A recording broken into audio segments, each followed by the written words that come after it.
Have you ever missed a call or a message because your phone was on silent or in a noisy environment? On the iPhone, there's a great feature that can help. LED flash for alerts.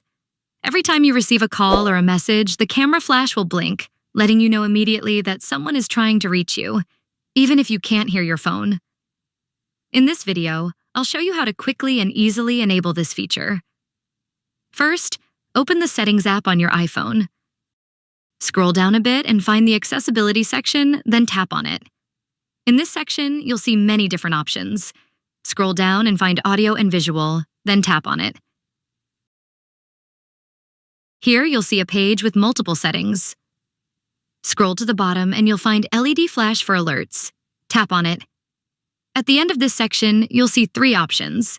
To enable the LED flash for all alerts, simply turn on the first option. After that, you can choose whether you want the flash to blink while the phone is unlocked or while it's on silent mode. Just toggle the switches according to your preferences. And that's everything for this video.